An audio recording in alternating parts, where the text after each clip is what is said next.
IA, éthique en santé, oxymore ou réalité? Comme on l'a déjà vu, l'arrivée de l'intelligence artificielle dans le secteur de la santé soulève de nombreuses questions et génère évidemment des inquiétudes. Notamment, comment concilier les formidables avancées technologiques et les impératifs éthiques qui impliquent la protection de la vie privée et le consentement éclairé des patients. En pratique, comment avoir une IA parfaitement éthique? Pour le savoir, j'ai à mes côtés trois éminents spécialistes. Donc Marguerite Braque de la Perrière, avocate associée numérique et santé au sein du cabinet Field Fisher, Nicolas Castaldi, qui est directeur délégué auprès du directeur général de l'AP-HP, l'Assistance publique des hôpitaux de Paris, et Hervé Schneeweiss, médecin spécialisé en neuro-oncologie à l'hôpital de la Salpêtrière et président du comité éthique de l'INSERM. Alors pour commencer, j'aimerais savoir ce que l'arrivée de l'IA et la nécessité de rendre son usage éthique ont généré comme changement. Alors d'abord Hervé, au sein du comité éthique de l'INSERM et puis dans votre pratique quotidienne. Alors, peut-être je commencerai par l'autre. Au niveau de la pratique quotidienne, ça fait quand même très longtemps qu'on a des solutions automatisées pour nous aider à traiter un grand nombre de questions. Vous avez rappelé que je suis neuro-oncologue. On va donner un certain nombre de chimiothérapies. Il est essentiel de s'assurer de la sécurité de ces traitements. On va faire par exemple un électrocardiogramme. L'interprétation automatisée va sortir. Après, c'est l'important, la responsabilité, puisqu'on rentre tout de suite dans la question de l'éthique, c'est comment nous, on interprète, on regarde. On garde quand même la connaissance pour avoir le recul et l'esprit critique. Au niveau de la recherche, au niveau de l'INSERM, c'est bien entendu la question d'un changement de dimension. Et 4 questions pour aller très vite. Est-ce que c'est possible? Oui, bien sûr. Et le domaine de la génétique a balisé le champ en montrant qu'on peut traiter un grand nombre de données, découvrir des nouvelles maladies et commencer avec des nouvelles stratégies thérapeutiques. Est-ce que c'est pertinent? C'est toute la question de savoir dans quel champ on l'applique. Et aujourd'hui, on se pose des questions, par exemple, par rapport à la santé mentale. Et ça soulève la troisième question. Est-ce que c'est robuste? Est-ce que c'est fiable? Est-ce qu'on est en état de responsabilité quand on le fait? Et finalement, ça pose une dernière question, au-delà des avantages en termes de masse ou en termes de rapidité. Est-ce que tout cela est désirable? Vaste sujet. Nicolas, au niveau de l'AP-HP, la place de l'intelligence artificielle, comment elle a été acceptée? Est-ce qu'elle a changé les pratiques? On rentrera après dans l'aspect spécifique des données et de leur utilisation, mais globalement dans le fonctionnement. Je pense que ce qu'il faut avoir en tête, c'est que l'IA, c'est une très grande promesse qui, par ailleurs, prolonge une habitude médicale et hospitalière d'avoir un grand nombre de technologies qui sont utilisées au quotidien pour le soin. Mais ce mouvement, cette promesse-là, elle arrive à un moment un peu particulier. Et c'est ça qu'il faut avoir en tête. C'est-à-dire qu'on vit aujourd'hui un moment où il y a une tension forte dans le système de santé, où cette tension, elle prend quand même d'abord et avant tout le visage de la difficulté à pouvoir avoir le bon nombre de soignants, d'infirmières, d'aides-soignantes, de médecins dans les services de soins. Cette tension est très forte et l'IA, c'est peut-être une forme, non pas de réponse, mais elle vient faire écho à cet état de difficulté-là. Et je trouve qu'il faut avoir ça en tête parce que ça définit un peu l'horizon ou le champ dans lequel on est aujourd'hui, d'un système de santé qui est confronté à une demande de soins qui ne va pas cesser de progresser avec le vieillissement de la population, la hausse des maladies chroniques, et du coup la recherche d'outils, d'instruments qui peuvent permettre de faire face à cette hausse très forte de la demande de prise en charge. Aujourd'hui, comme l'a très bien dit Hervé, l'IA, c'est à la fois quelque chose qui est dans une forte continuité par rapport à une habitude médicale, encore une fois, des IRM, des scanners, des ECG, de la technologie, il y en a partout à l'hôpital et depuis longtemps. Et puis en même temps, on voit bien qu'elle peut nous faire un saut de grandeur, une espèce de saut quantitatif qui va arriver. Et donc toute la question, c'est jusqu'à quel point cette promesse est réelle et tenable. Et je pense que là, pour l'instant, on ne sait collectivement pas répondre à ça. On voit des potentiels extrêmement importants, mais ce qui sera en pratique, on ne sait pas le faire. Et puis 2, c'est comment ces outils-là s'intègrent dans des collectifs humains, dans une réalité qui est celle de la prise en charge de patients, quelque chose de très particulier, et comment ça devient à un moment des outils qui ont leur place et qui deviennent des outils qui répondent aux valeurs et aux attentes de responsabilité de chacun. Donc c'est comment accompagner cette transition? C'est pas une rupture, c'est comment je pense que c'est quelque part entre la transition et la rupture. On sait que ça sera à minima une transition. Voilà. Quelle est la profondeur de la transformation? C'est une partie de la question. Et on est tous, au fond, aussi en train de regarder ce qui se passe pour essayer en partie de comprendre jusqu'où ça va aller. Hervé, transition, rupture? Vous avez l'air de... On est vraiment dans une rupture, je pense, mais dans une rupture qui est conceptuelle et dans laquelle l'IA est une partie de la question ou de la solution.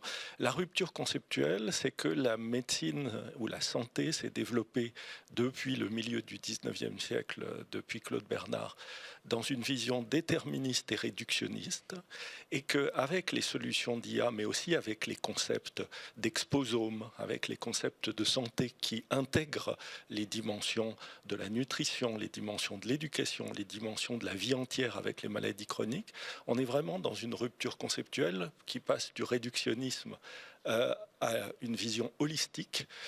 Et là, effectivement, ça pose des questions nouvelles en termes d'intervention préventive, en termes de compréhension des différents facteurs confondants, c'est-à-dire face à un exposome qui est multiple, quels sont les réels déterminants, y compris les déterminants socio-économiques de la santé. Donc oui, on est dans une rupture, mais une rupture dans laquelle l'IA n'est pas la raison de la rupture, mais participe de cette rupture épistémologique. Alors, oui, Nicolas. Je voudrais juste prolonger, parce que je trouve que c'est un point extrêmement important que vient de mentionner Hervé. Le point de départ de tout ça, également, c'est l'extension du domaine du soin, pour le dire comme ça. C'est des concepts de santé publique, une attention croissante aux questions de comportement. Enfin, on est dans un moment où on est en train de repenser assez largement notre vision de la santé, notre vision de la maladie, notre vision des interventions possibles, ce que veut dire soigner, c'est-à-dire pas simplement prendre en charge des gens qui arrivent dans des hôpitaux à date, mais s'intéresser à tous les déterminants qui en amont vont les rendre malades ou pas. Et dans ce contexte-là, l'arrivée de l'IA est vraiment l'arrivée d'un outil possible pour répondre à cette transformation. Alors dans le titre, il y avait IA, puis il y avait surtout éthique. Enfin, il y avait aussi éthique. Alors, est-ce qu'on peut dresser un rapide état des lieux? Donc, est-ce que l'IA peut être éthique, en sachant que les lois seront plus précisément abordées au cours de la table ronde suivante? Donc, Marguerite. Oui, merci beaucoup, Anne. Pour rebondir sur ce qui a été dit jusqu'alors, c'est vrai que c'est intéressant de voir qu'on est sur l'IA en santé, et comme ça a été rappelé, il y a énormément d'usages depuis un certain nombre d'années, en imagerie, en biologie évidemment, et dans un certain nombre d'autres aires thérapeutiques. Donc, en fait, aujourd'hui, c'est vrai que la vraie rupture, si rupture il y a, puisque c'est un peu la question, c'est plutôt le changement de l'échelle, en fait, puisque les modèles d'IA à usage général viennent un peu rebalayer du coup le contexte technologique, on va dire, de l'innovation en santé. Et ce qui est intéressant finalement, c'est que du coup, on peut considérer peut-être de l'extérieur qu'on passe d'une approche un petit peu pointilliste de la santé du patient à une approche plus holistique et pour une médecine plus personnalisée. Donc c'est vrai que c'est une promesse en ce sens pour la santé publique qui est quand même fantastique. Après, dès lors qu'on dit qu'on est sur une recherche, sur une approche plus holistique, on dit effectivement que potentiellement on va avoir d'une part un grand volume de données à traiter, et d'autre part, qui dit énorme masse de données et d'informations, une possible une perte de maîtrise quelque part, de contrôle possiblement du soignant, qui peut pas avoir la même capacité de calcul et d'analyse qu'une IA. Et c'est donc là tout le sujet, on va dire, éthique. Et nous, en France, en particulier, on a été une fois de plus assez précurseurs, comme on l'avait été en matière de protection des données avec notre loi informatique et liberté en 78, quand on a le RGPD qui rentre en application en 2018.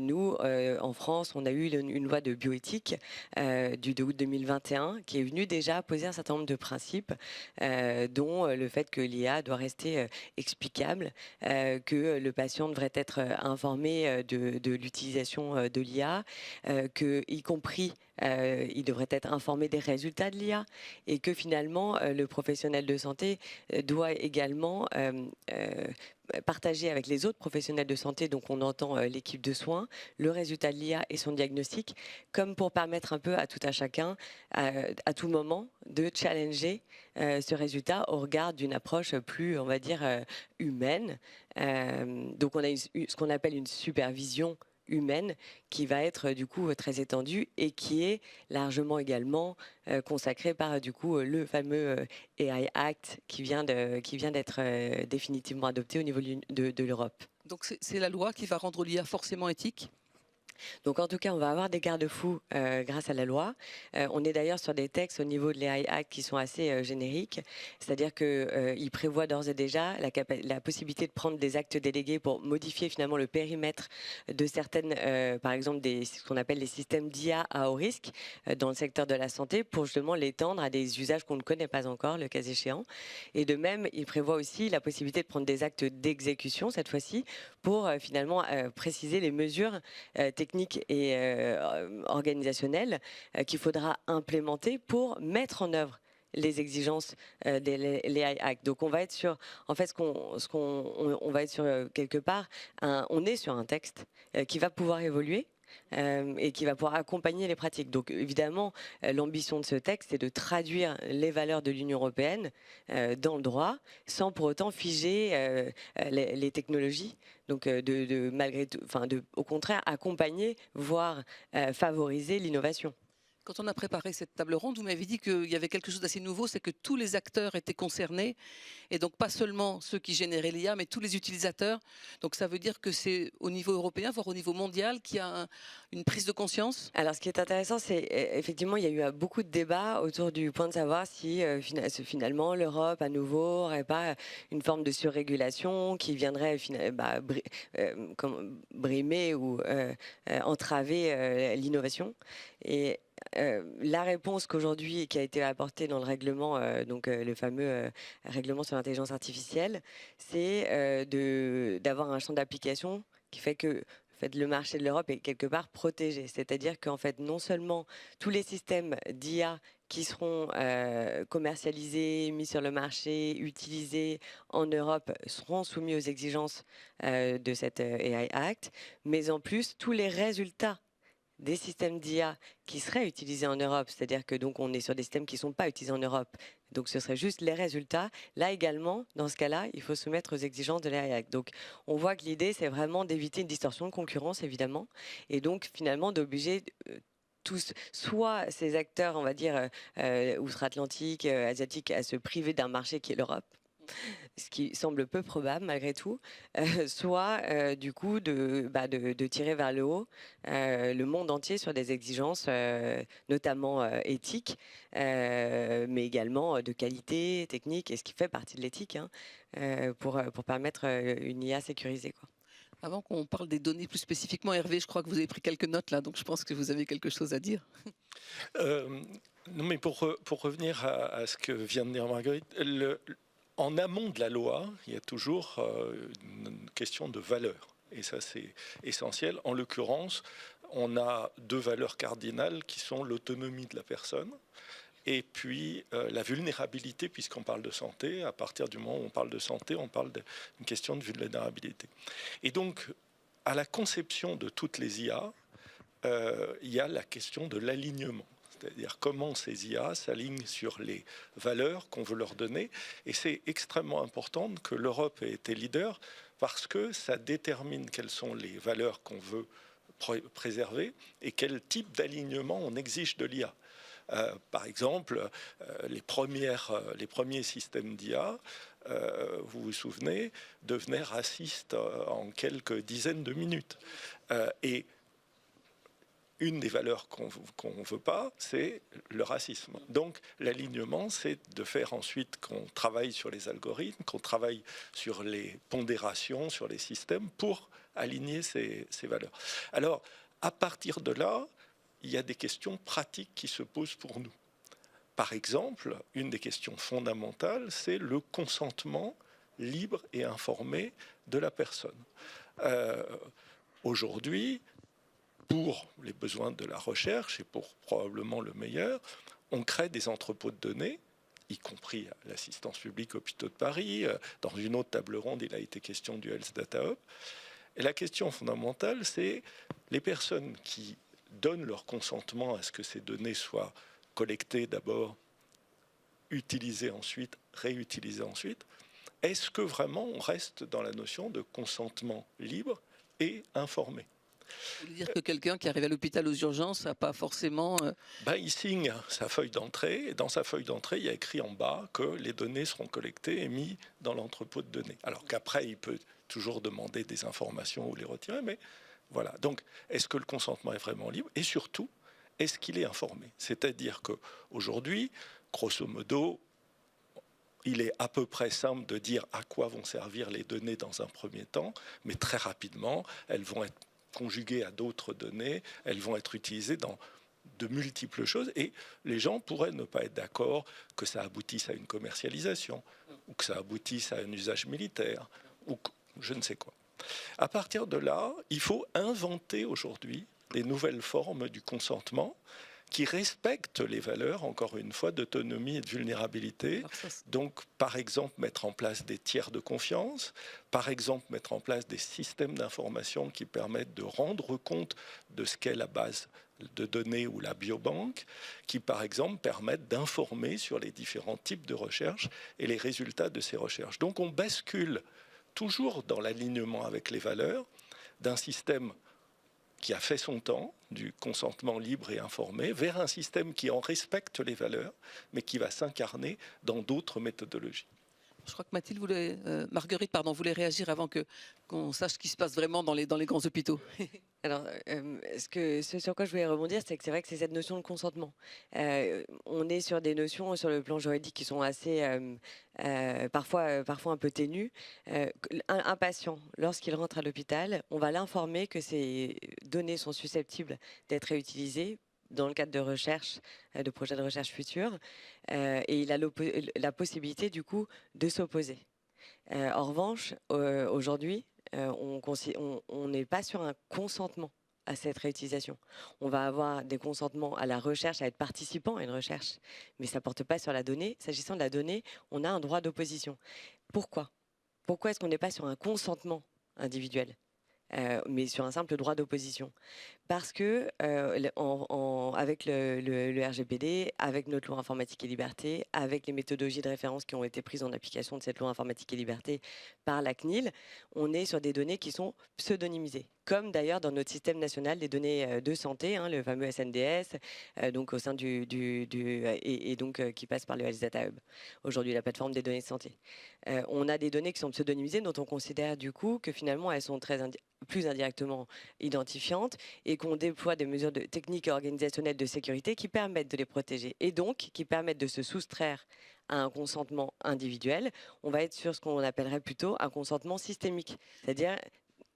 Avant que vous continuiez, la différence entre anonymiser et pseudonymiser, oui, et les protections que ça génère à chaque fois. Alors, des données pseudonymisées, ce sont des données indirectement identifiantes.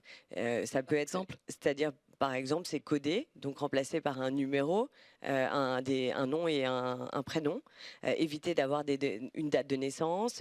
Voilà. Alors, on sait que par recoupement, quand on a beaucoup de données identifiantes et qu'on a, par exemple, une maladie non identifiante, non directement identifiante, et qu'on a une maladie rare ou une zone de population faible, on pourrait réidentifier. Encore faudrait-il qu'on puisse accéder à ces données. Donc la question, c'est qu'est-ce qu'on met comme mesure de sécurité autour de ces données pseudonymisées, et ensuite, du coup, comment on gère, donc, dans le cadre des mesures techniques et organisationnelles, les habilitations, les droits d'accès, les droits d'utilisation, comment on vérifie les finalités, etc. Et tout ça, finalement, moi, c'est ce que j'appellerais un consentement systémique, c'est-à-dire au niveau de la société, organisé par des mesures qui ont été décrétées par des textes européens, des lois, des textes pris en application de ces lois, ou des recommandations contraignantes qui font que le patient n'a pas à se soucier justement de savoir pour chaque usage, est-ce que, oui ou non, le secret médical, la confidentialité, ma vie privée serait en péril. Parce que si on commençait effectivement à aller sur un consentement individuel pour chaque réutilisation, il est évident que le patient serait sursollicité, ce qui ne serait pas non plus du tout éthique. Et même inquiétant d'ailleurs. Et accessoirement, que le consentement pourrait difficilement être libre. Parce que justement, le niveau de technicité des mesures techniques et organisationnelles qui sont requises pour les appréhender n'est pas celui évidemment d'un citoyen lambda, à moins que ce soit son cœur de métier qui soit RSSI ou que sais-je. Je veux dire, ce n'est pas possible pour donc ce n'est pas quelque part sa responsabilité. Il fait confiance aux institutions pour mettre en place un système qui garantisse sa vie privée. Alors bien sûr, rien n'est parfait et on voit bien qu'il y a des incidents en termes de cybersécurité dans les hôpitaux, etc., qu'il y a des problèmes de moyens, voilà. Mais néanmoins, sur les sujets, on va dire, sur les données pseudonymisées, on a un grand niveau de protection en Europe, d'ailleurs qui est beaucoup décrié, hein, puisque il y a beaucoup de, on va dire, de débats autour des conditions d'accès aux données qui sont très restrictives, surtout données de santé en Europe. Donc, je veux dire, je pense qu'il faut qu'on essaye d'éviter, en tout cas, d'aller vers un consentement. Et heureusement, c'est ce qui est traduit au niveau européen. Là, dans l'espace européen, il y a un nouveau règlement sur l'espace européen des données de santé qui vient justement interdire les États membres de poser des limitations du type rechercher un consentement pour l'utilisation secondaire des données du patient. Alors Nicolas, je voudrais savoir au sein de la PHP, qui est quand même un groupe énorme, comment ça se passe, le recueil des données, l'identification potentielle des patients, la sécurité. Je voudrais votre expérience. Je pense que le point de départ, c'est de dire, je pense que c'est important de le dire, parce que on est à l'assistance publique hôpitaux de Paris, mais comme dans tous les grands hôpitaux universitaires, on est très exigeant en termes de respect de la réglementation, respect des principes éthiques, information des patients, exercice du droit d'opposition. Et pourquoi est-ce qu'on l'est ? Et au passage, ça nous est régulièrement reproché. Je pense qu'il faut se le dire aussi, c'est-à-dire qu'il y a beaucoup d'acteurs de la recherche, de l'innovation, qui sont évidemment désireux de pouvoir venir travailler avec l'assistance publique sur des données collectées à l'occasion du soin, et qui aujourd'hui ont le sentiment que à la fois les règles applicables, les politiques de la maison sont limitantes. Et on est sur ces sujets-là très exigeants. On l'est volontairement, on l'est parce qu'on est conscient du fait que la clé de l'ensemble du système qu'on décrit là, c'est effectivement la confiance, le respect de principes éthiques, et la confiance des citoyens et des patients pris en charge sur ce que deviennent les données collectées à l'occasion du soin. Et donc, on en fait vraiment un point de départ de tout. Alors, on le fait dans un cadre juridique qui est ce qu'il est, on le fait effectivement, ça a été très bien dit, dans un moment un peu particulier où on passe de logique de consentement ou d'exercice de droit ponctuel sur un projet, une collecte de données, à l'émergence d'entrepôts de données de santé qui, par hypothèse, permettent à des chercheurs de venir travailler sur un ensemble de données qui ont été collectées. Donc on est sur quelque chose qui change effectivement d'échelle et qui pose des questions d'exercice ou d'association des patients et des citoyens aux choses. Mais encore une fois, c'est vraiment un point de départ et je veux dire qu'on est là-dessus vraiment très, très mobilisé pour de bonnes raisons. J'ajoute aussi, je pense que c'est important de l'avoir en tête, que c'est vrai aussi à l'étranger. C'est-à-dire qu'il y a des systèmes, les systèmes juridiques nationaux sont divergents ou différents, mais quand on discute avec un certain nombre de collègues d'hôpitaux américains, de grands hôpitaux universitaires américains, ces questions-là, elles sont quand même majeures pour tout le monde, parce que fondamentalement, encore une fois, on sait que c'est la clé de tout. On sait que quand un patient vient à l'assistance publique, il vient pour être pris en charge par le système de santé publique hospitalo-universitaire, que c'est des valeurs qu'il attend et qu'il respecte, et qu'il faut partir de là. Donc c'est vraiment, je pense, un point qui est important. Ça n'empêche pas, et je pense que ça c'est un dernier élément, et c'est ce qu'a dit Hervé, qui est comment est-ce qu'on a aujourd'hui le niveau de conscience, d'information collective, de réflexion collective sur ce que sont les données de santé, ce qu'elles rendent possible, ce que veut dire faire de la recherche impliquant ces données, qui fait de la recherche, et au fond qu'on ait le niveau aussi d'information et de consentement collectif. C'est ce que vous décriviez, Marguerite, sur la manière d'organiser de manière un peu systémique les choses. On a besoin d'avoir ces échanges et on a besoin aussi de dire concrètement ce qui se passe. Juste pour avoir une notion de grandeur, la PHP recueille combien de données à peu près? Il y a combien de consultations? Un ordre de grandeur? L'ordre de grandeur le plus simple, c'est de dire que l'assistance publique traite à environ 10 millions de patients par an, ce qui vous donne une forme d'ordre de grandeur, y compris d'entrepôts de données de santé associés. Mais encore une fois, je trouve que la question, c'est comment, et ce qui se passe aujourd'hui est un très bon exemple de ce qu'il faut faire, comment est-ce qu'on discute, comment est-ce qu'on réfléchit là-dessus. Je donne un exemple. Quand vous discutez avec un patient, en général sous le contrôle d'Hervé par exemple, vous voyez que l'immense majorité des patients n'a absolument aucun sujet, au contraire, à dire que ces données de santé vont être utilisées pour faire de la recherche. Voilà, la recherche, c'est quelque chose, on sent qu'il y a un consensus social assez fort là-dessus. Maintenant, vous posez la question aux patients de savoir est-ce qu'il est prêt à accepter que ces données de santé soient utilisées par une entreprise. La réponse immédiate sera de dire plutôt pas. Je caricature, mais c'est vraiment... Maintenant, si vous dites aux patients que ces données seront utilisées par une entreprise qui va, au choix, pour reprendre l'exemple de tout à l'heure, développer, améliorer un algorithme d'interprétation d'un ECG qui va être déployé demain dans les hôpitaux, la réponse va peut-être changer. Et donc je trouve qu'on a un premier niveau de discussion qui est un peu sommaire, mais qu'il faut avoir, qui est de quoi il est question. Et y compris, on peut travailler en partenariat avec des acteurs économiques sur des choses qui ont des effets d'intérêt public, ça existe. Donc il faut réussir à avoir ces discussions-là et aller un cran plus loin, qui est plus juste de dire grande catégorie d'usage, mais pouvoir essayer de rendre tangible ce qui, à la fin des fins, est visé, et puis ce qui permet dans ce processus, évidemment, de respecter tous les principes, toutes les valeurs que les uns et les autres attendent.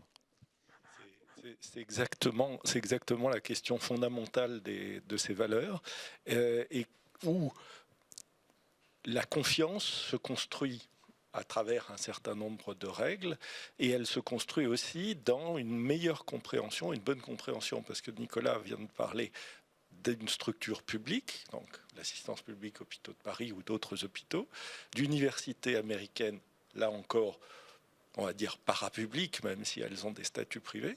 Et puis à côté de ça, vous avez des systèmes de santé qui se mettent en place, qui sont des systèmes assurantiels privés, pas pour stigmatiser le système assurantiel privé, mais c'est des entreprises qui cotisent, c'est des grands systèmes, en particulier aux États-Unis, qui collectent les données de santé de millions de patients. Et la question se pose, qui est propriétaire de ces données de santé? Est-ce que ces systèmes les collectent et en font leur mine d'or?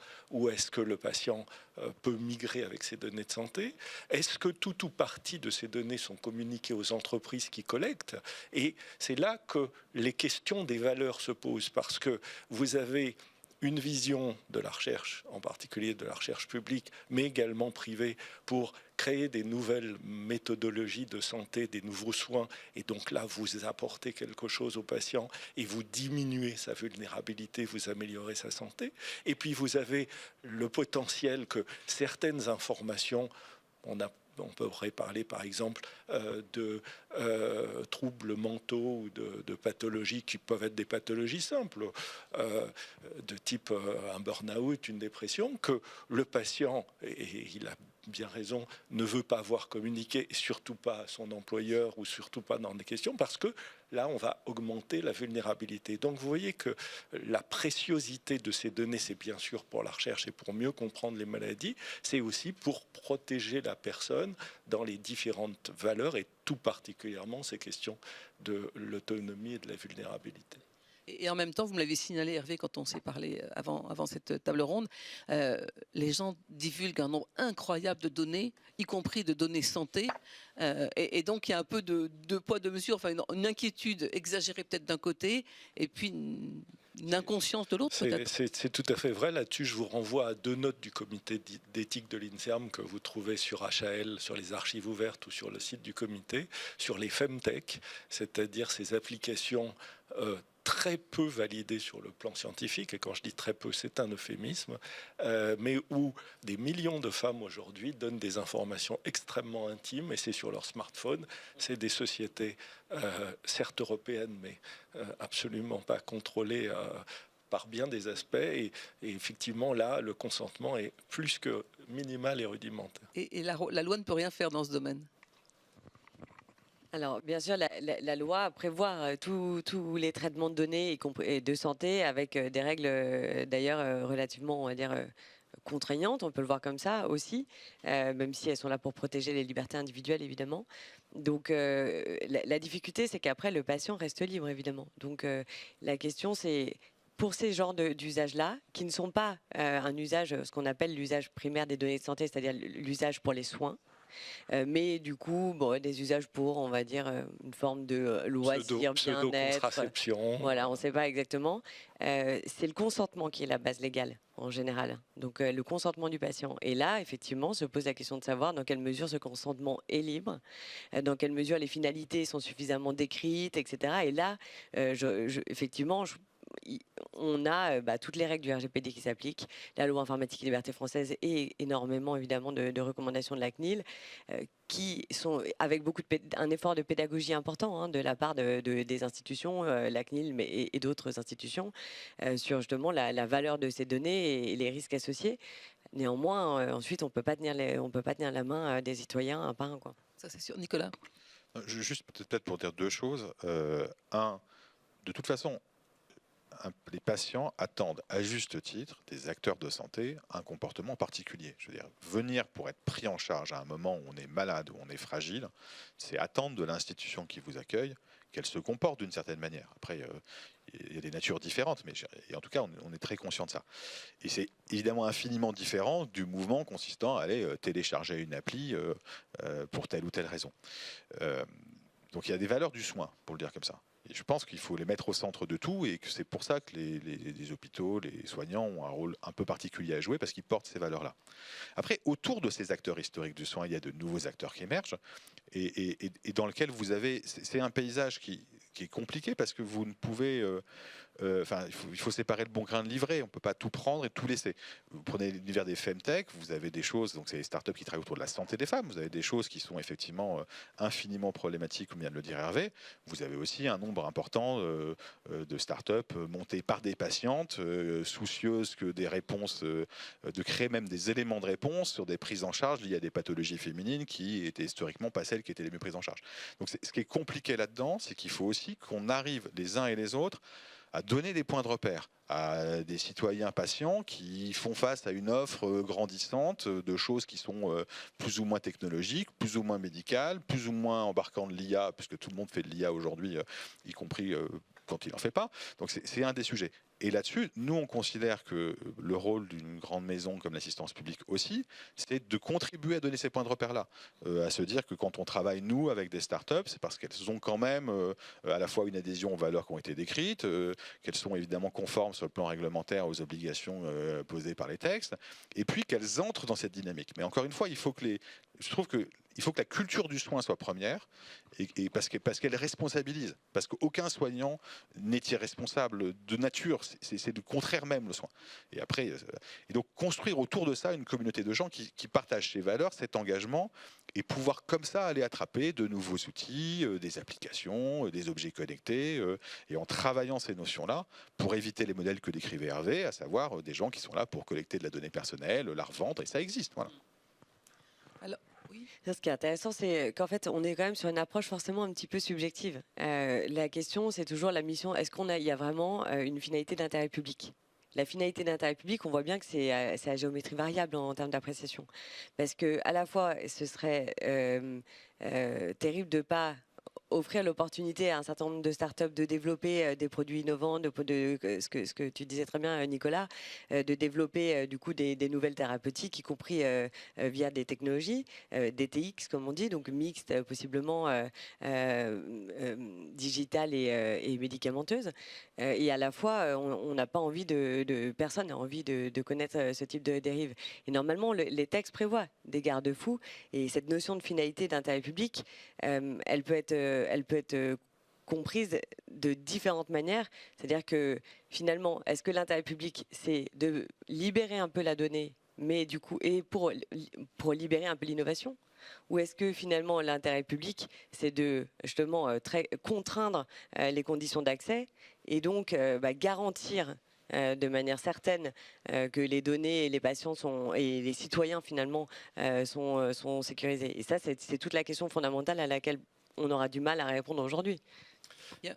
Et la question fondamentale aussi de différencier la question du soin et la question du champ qu'on peut considérer comme vraiment la pathologie, de toute cette question du style de vie qui, avec une frontière évidemment mouvante, puisque le style de vie peut ensuite influencer l'émergence de maladies, mais on voit que beaucoup de ces applications cherche à ne surtout pas toucher le soin ou la santé, mais à rester sur le style de vie, le well-being en anglais, pour collecter des données qui, secondairement, peuvent devenir des données de santé, tout en restant à l'écart de ces réglementations qui encadrent de façon extrêmement stricte le soin et la santé.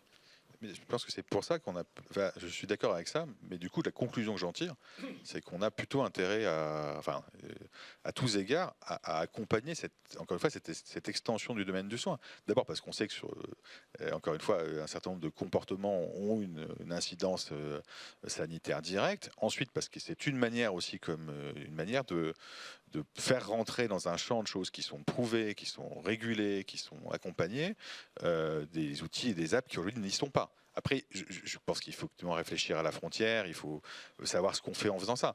Mais je pense qu'on en a en partie besoin et que ça fait partie des choses qui sont devant nous.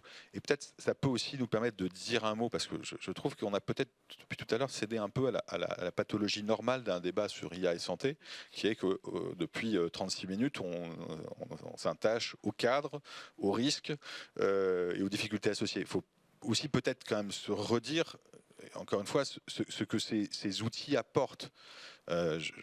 Encore une fois, on l'a dit, et y compris en disant est-ce que c'est une rupture, est-ce que c'est une transition, on voit quelque chose arriver, qui est quelque chose qui va avoir un impact assez exceptionnel. On voit des nouvelles générations d'outils qui émergent, qui sont quand même pas dénués de potentiel, loin s'en faut. Et c'est quand même une promesse assez incroyable. Enfin, et donc, on a raison de se dire quel cadre on construit, comment on reste solide sur nos appuis et nos valeurs, comment est-ce qu'on réfléchit ce qu'on fait. Mais ce qu'on voit est quelque chose qui est quand même assez extraordinaire et qui nous, je trouve, à un moment où on était un peu, comment dire, enfermé dans le sentiment que notre système de santé ploie sous le poids, et c'est vrai, avec des enjeux de ressources humaines encore une fois difficiles, on voit qu'en même temps, on peut avoir de nouveaux outils qui vont nous permettre de faire plus, ce qui, je pense, paraissait totalement impensable dans ce contexte de tension. Déborder vers la ville, attraper la question des comportements, franchir un nouveau cran en termes de prédiction ou d'anticipation. Donc voilà, il y a quand même des perspectives que ça ouvre qui ne sont pas dénuées d'intérêt, il faut quand même se le dire. Je voudrais que vous accordiez une minute chacun ou deux à la place de l'IA générative, justement dans le domaine de la santé. Nicolas, vous m'aviez dit que c'était une façon formidable parce que les médecins ne pouvaient pas digérer, entre guillemets, autant de données, de leur permettre d'avoir un peu une ligne directrice. Et Hervé n'est pas totalement d'accord, je crois. Alors, ma théorie, d'abord j'ai beaucoup de théories, voilà. Et comme beaucoup, et qui ont un statut de pure théorie, qui n'ont jamais été validées par aucune expérience. Donc, ouais. Non, mais ce que je dis juste, c'est que ce que je trouve frappant dans l'IA générative, c'est que c'est effectivement l'outil adapté pour notre époque. C'est-à-dire c'est adapté pour une époque où on est aujourd'hui confronté à un volume de données, à un volume de papier, un volume de publications absolument considérable, et qu'il n'est pas étonnant et plutôt intéressant qu'émergent des outils qui soient des outils de synthèse extrêmement puissants. C'était ça mon point. Et de dire que d'une certaine manière, l'IA générative, elle vient ouvrir aussi un peu la perspective d'être capable de recréer de la synthèse maniable dans un univers où on publie et on écrit énormément avec une question qui est de savoir comment est-ce qu'on peut accéder à ces corpus. Hervé ?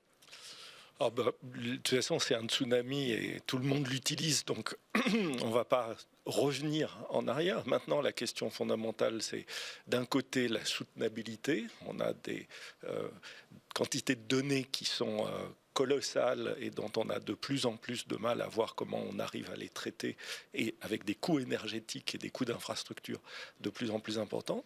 Et puis surtout, alors là c'est plutôt le neuroscientifique, les biais cognitifs que nous avons, comment on va garder notre esprit critique, comment on va rester dans la maîtrise de l'outil avec des systèmes qui de plus en plus nous donnent l'impression qui fonctionnent comme nous.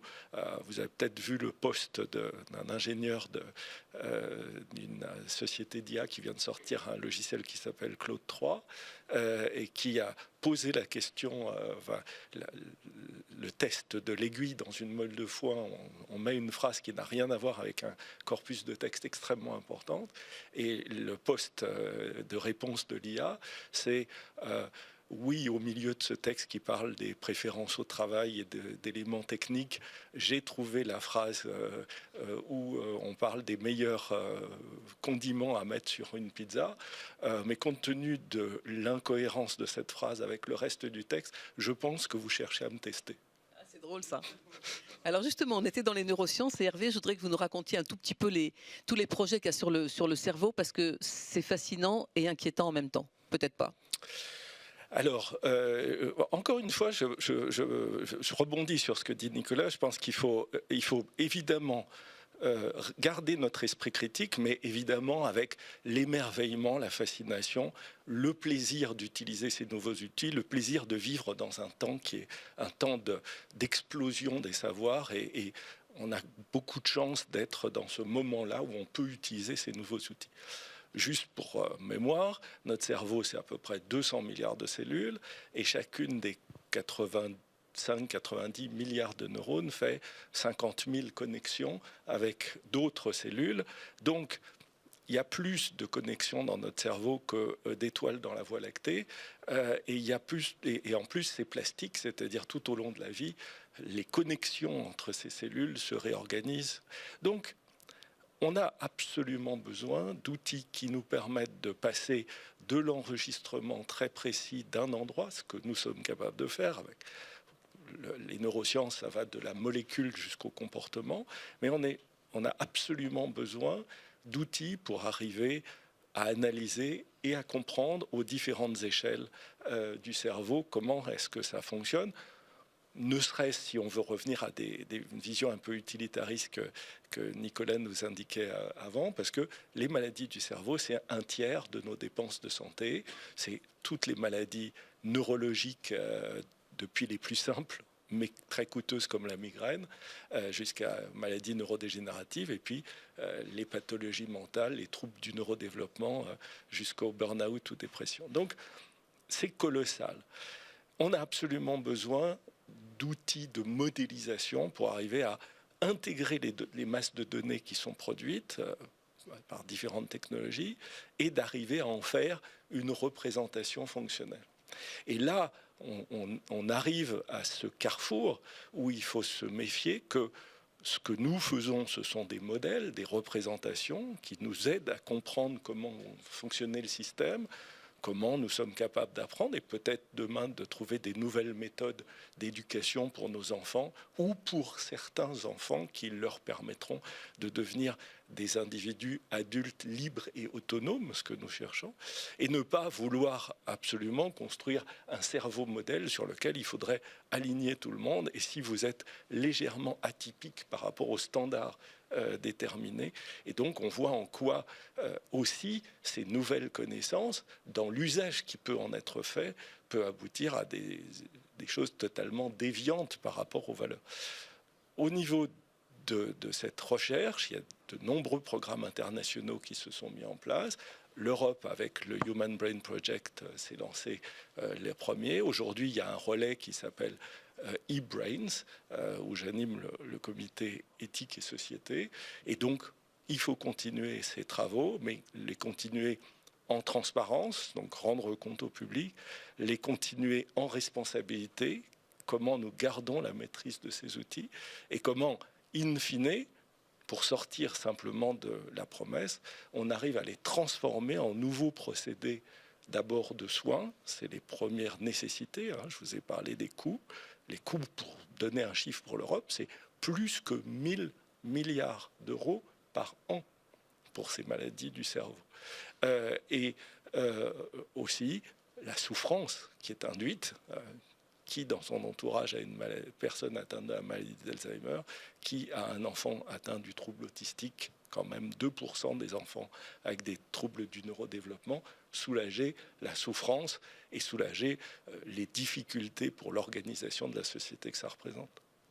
Donc ce sont des projets absolument énormes. Et puis il y a ce projet de, non pas de je le dis à l'envers, pardon, excusez-moi, c'est d'avoir un ordinateur neuromorphique. Alors ça, En quelques mots. c'est le fait que notre cerveau, il lui suffit de 2 bananes par 24 heures pour arriver à traiter des informations qui ne nécessitent pas des millions de données pour les utiliser et qui ne nécessitent pas les térawatts qu'utilisent les grands serveurs qui sont... il faut se rendre compte que l'intelligence artificielle, à l'horizon 2030, sa consommation énergétique, c'est l'équivalent de la consommation énergétique annuelle de l'Allemagne. Donc, quand je parlais de soutenabilité, il faut inventer des nouveaux ordinateurs qui consommeront 10 000, 100 000, 1 million de fois moins que les ordinateurs actuels, et c'est ce que fait notre cerveau. Merci. Le mot de la fin, est-ce qu'on peut être rassuré finalement, nous, patients potentiels, sur l'usage de nos données? Est-ce qu'on est vraiment bien protégé apparemment quand même? Je dirais qu'en tout cas, en tant que patient et en tant que citoyenne, là, pas forcément seulement en tant qu'avocate, je rebondis sur ce que vous avez tous les deux dit, Nicolas et Hervé. C'est une opportunité formidable de meilleurs soins, d'une réorganisation du système de santé qui va permettre effectivement qu'on garde une solidarité nationale qui, malgré tout, est quand même en péril si on restait sur un modèle traditionnel. Donc ça, c'est formidable. Est-ce que nos données sont protégées? Évidemment, on a des textes qui évoluent toujours. D'ailleurs, le RGPD, qui est un des textes fondateurs, est finalement aussi très générique et donc permet une souplesse dans son interprétation et dans sa mise en œuvre. Et on l'a vu avec les entrepôts de données de santé, et on va dire, une approche assez empirique dans les différents États membres et au niveau des autorités de contrôle, qui font que, en tout état de cause, on ne peut pas parler d'une protection à 100%, surtout avec les risques cyber, mais en tout cas, on peut être garanti en tant que citoyen qu'on met nos meilleurs efforts pour, compte tenu des technologies et de nos valeurs de l'Union européenne et de l'éthique, justement, faire au mieux. Merci beaucoup. Merci.